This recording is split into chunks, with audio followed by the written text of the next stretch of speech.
Good morning, everybody. We're capping off the first 100-day week with our morning briefing. How does everybody feel?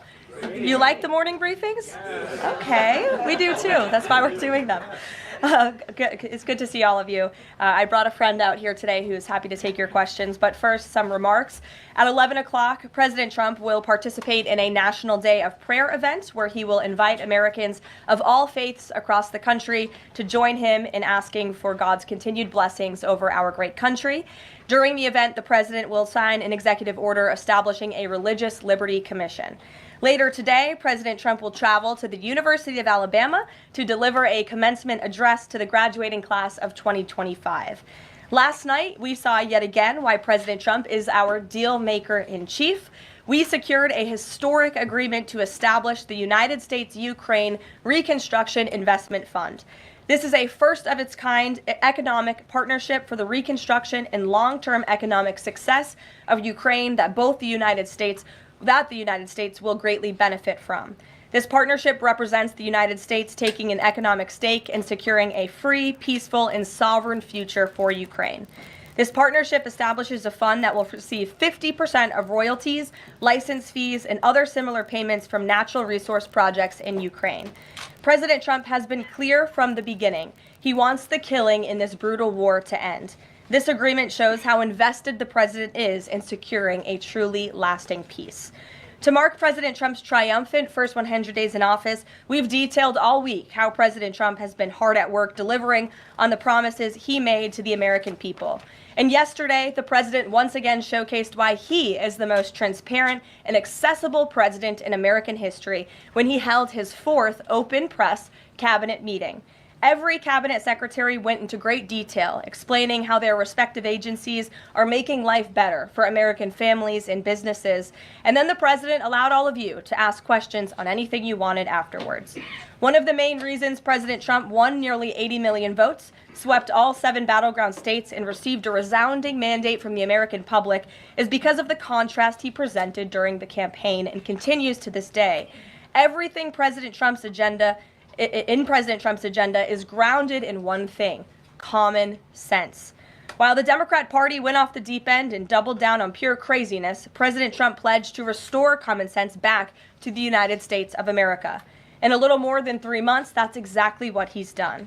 He recognized that America is a sovereign nation that cannot survive if it does not protect its territorial borders. So he secured the border in record time and ended the mass invasion of tens of millions of illegal aliens into our homeland. The president knows his top responsibility is ensuring the safety of the American people, which is why he's arresting violent illegal alien invaders in our communities who threaten our public safety.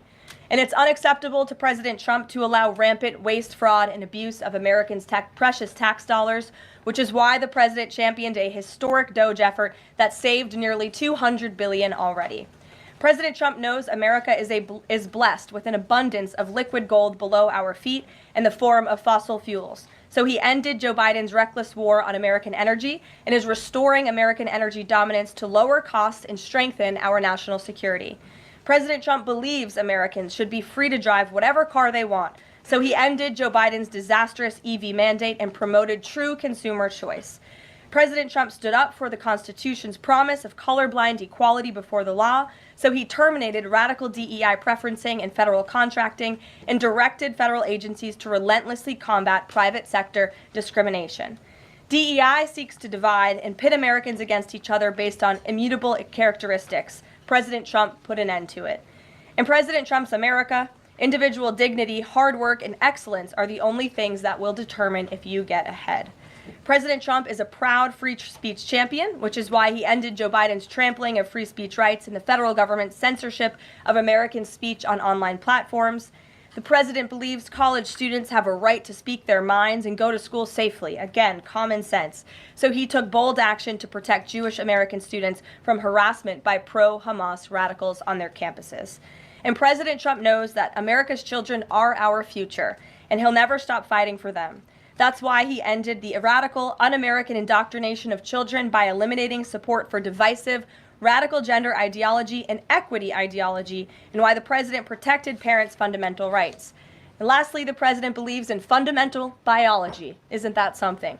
Which is why he made it the official policy of the United States government that there are only two sexes, male and female. And because men and women are biologically different, President Trump ended the unfair, demeaning practice of forcing women to compete against men in sports and having their private spaces invaded. When President Trump promised a complete restoration of America and the revolution of common sense, he meant it. And over the next 100 days, get ready for historic trade deals, budget deals, and peace deals. For more on President Trump's common sense revolution, I will turn it over to our White House Deputy Chief of Staff for Policy, Stephen Miller. Stephen, thanks for coming in today.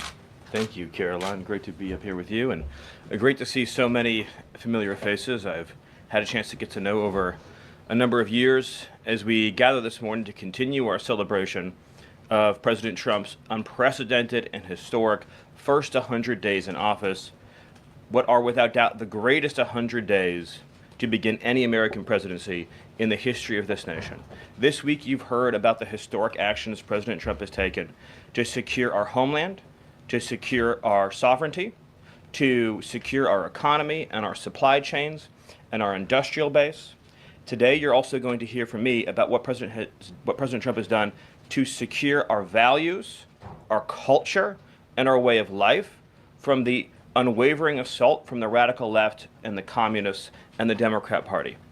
One of the most significant crises that President Trump inherited upon taking office was the wave of racial discrimination, so-called diversity, equity, and inclusion policies that have taken over both public sector and private sector entities all across the United States of America. Perhaps the most dramatic example of this is that our air traffic controllers were being hired and promoted based on race and gender, not their ability to conduct our nation's air traffic. I would estimate that probably 90% of Americans would agree with the statement that airline safety should be based on your ability to keep, airline safety jobs should be based on your ability to keep planes landing and taking off and flying safely, not on what demographic box you check. President Trump has ended across the entire federal government all hiring, recruiting, retention, promotion, and training based on race and sex. This includes in our law enforcement agencies.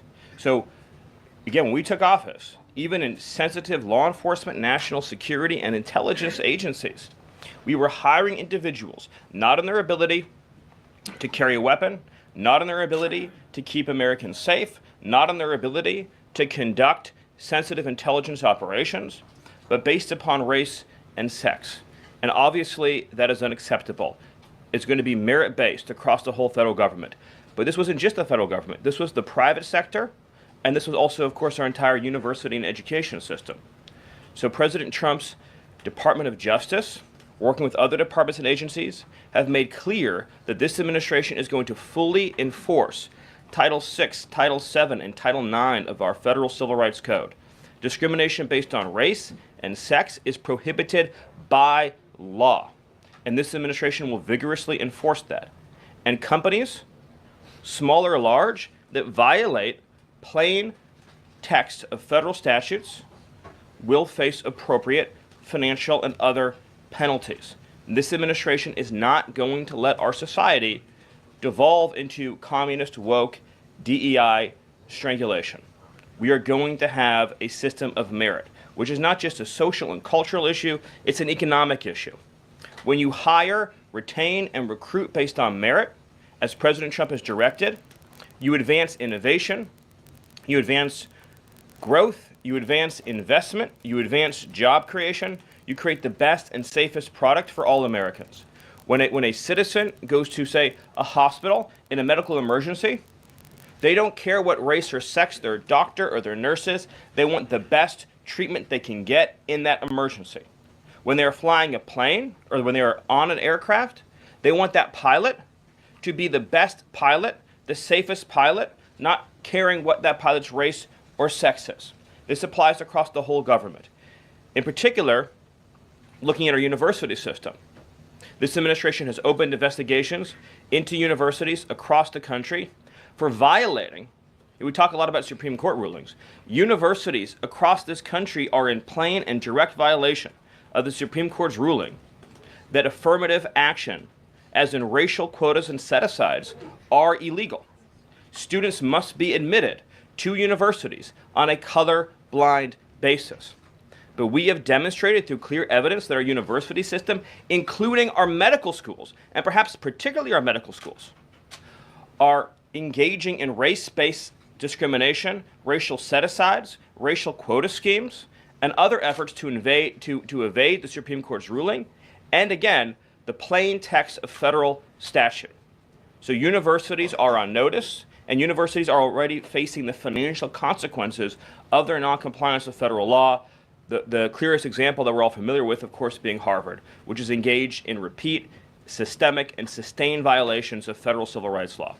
Another area of civil rights law that we talk about a lot, of course, is Title IX, sex-based discrimination. And this administration ended the Biden administration's policy and the Democrat Party's policy of allowing men into women's sports, men into women's spaces. We are using every single legal and financial tool we have at President Trump's direction to make it clear that schools and universities are and will lose federal funds, as you've seen in Maine, if you allow men to invade women's sports and women's spaces. And this applies to our whole K-12 system. The Department of Justice is also coordinating with state and local law enforcement to fight child abuse in our school systems. It is child abuse to change a child's gender, particularly if you do not inform the parents. In other words, if a 5-year-old or a 6-year-old goes to school, or a 7-year-old goes to school, and the teacher tries to turn the boy into a girl or the girl into a boy, that is child abuse. And this administration is treating that as child abuse. And it is a gross violation of parental rights. This also includes the administration's message to our hospital systems that they cannot and will not be allowed to use taxpayer dollars to perform chemical castrations and sexual mutilations of children. Castration surgeries, castration drugs, sterilization treatments of children are barbaric. They violate all sound medical ethics. They are completely unwarranted. They harm children for life irreversibly. It is child torture. It is child abuse. It is medical malpractice. And so the Department of Health and Human Services, under the leadership of Bobby Kennedy, as well as the Department of Justice and other departments of this government, are making clear to our medical providers and our hospital systems that you cannot use taxpayer dollars to perform these barbaric procedures on America's children. And HHS has systematically eliminated all of the junk, fake science that was produced under the Biden administration, promoting sex changes on children, promoting the idea of sterilizing children. That's been cleaned out, that's been removed, and new guidance is being issued to doctors and hospitals advising them that they cannot perform these horrifying procedures, these irreversible procedures on our nation's children. We are also making clear in our prison system, male prisoners will not be allowed into women's prisons. The Biden administration promoted prison rape by putting men into female prisons. That is obviously insane, cruel, and unacceptable. And even though the Democrat Party and Hakeem Jeffries and the Democrat media continue to fight to put men into women's prisons, this administration will not allow that.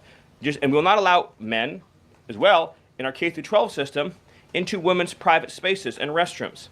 We have seen horrifying example after example of young girls being sexually assaulted because school districts have allowed men into women's and girls' private spaces. This administration, President Trump, is at the forefront of protecting women and protecting girls. And nowhere is that clearer than when we are talking about fighting radical gender ideology. This administration is also fighting to get critical race theory out of our school districts.